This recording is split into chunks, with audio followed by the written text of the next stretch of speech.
Ladies and gentlemen, please listen close. They didn't notice at first. When you started pulling back. When you stopped showing up for every little thing. When you stopped pouring into them like you always did.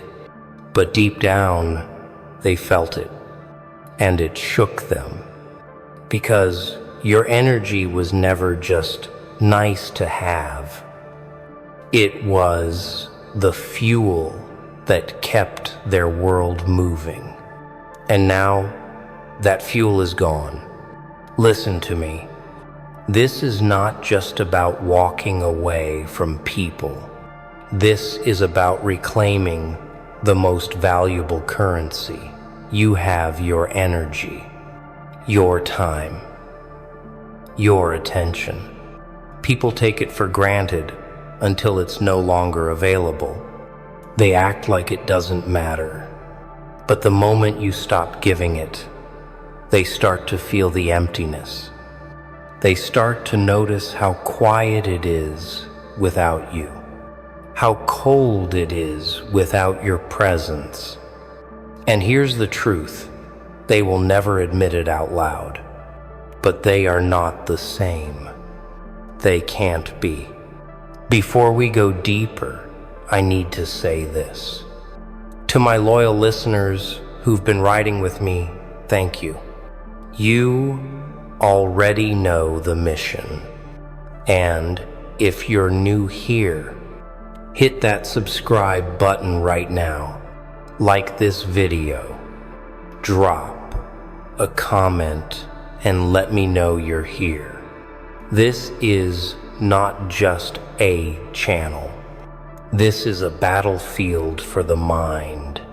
And if you're ready to win, you're in the right place. Now, let's talk about the shift that happens when you take your energy back. First, they get confused. They think it's temporary. They think you'll be back. Because in their mind, you always come back. You've always been the one to fix things, to check in, to make the effort.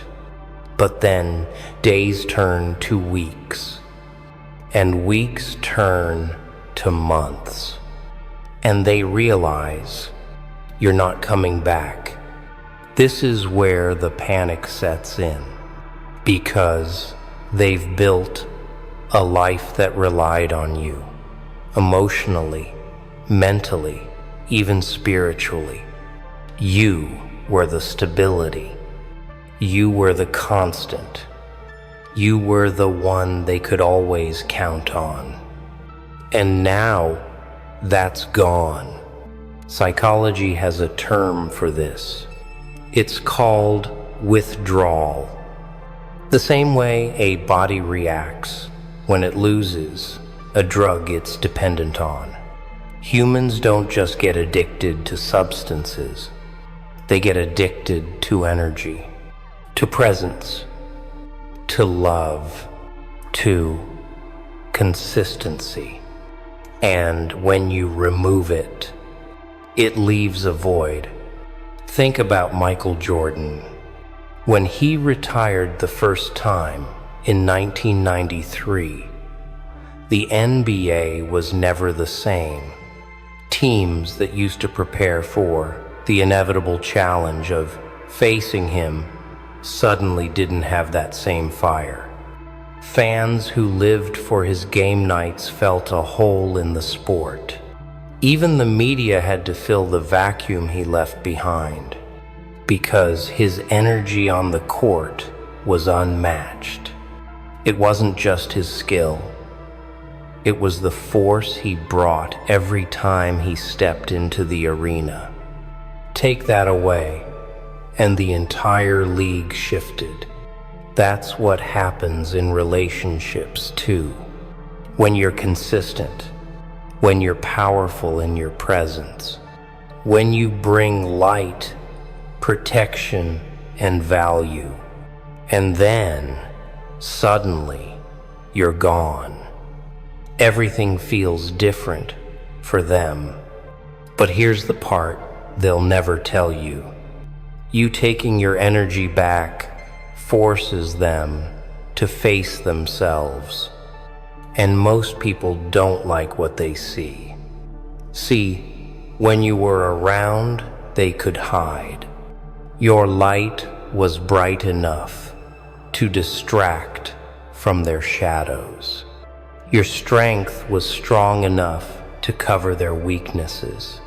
Your effort was enough to make up for their lack. But the second you pulled back, the mirror came out. And they didn't like the reflection. Taking your energy back isn't just about self-protection. It's about self-respect. It's about saying, I will not keep feeding what drains me.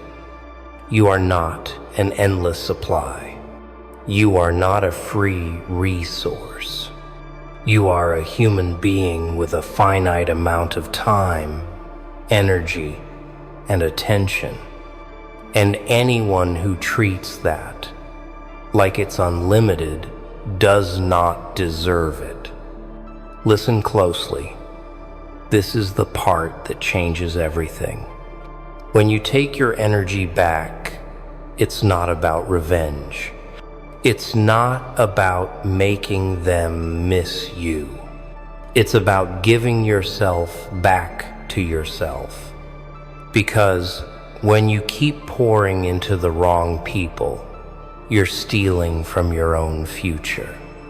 You're robbing yourself of the strength you need for your own dreams, your own purpose, your own battles. Think about Serena Williams. Every match she ever played, she brought intensity. But she didn't waste that intensity on every single tournament just for the sake of showing up. She chose where to put her energy. She focused on the matches that mattered. That's why she dominated for decades. Because she didn't let her energy scatter. She aimed it like a weapon. You have to do the same. Your energy is your weapon. Your focus is your sword. Your presence is your power. And when you give that away carelessly, you disarm yourself. They know it too. They feel the difference. They feel the loss. So let them feel it. Don't rush back in to save them from it. Don't break your own boundaries because you feel guilty. That's exactly what kept you stuck before. Right now, your silence, your absence, your decision to reclaim yourself is doing more than your presence ever could. And if you can hold the line, if you can stay disciplined, if you can resist the urge to go back just to make them feel better, you will watch your life transform in ways you never imagined. Because the moment you take your energy back, you start attracting better people, better opportunities, better peace.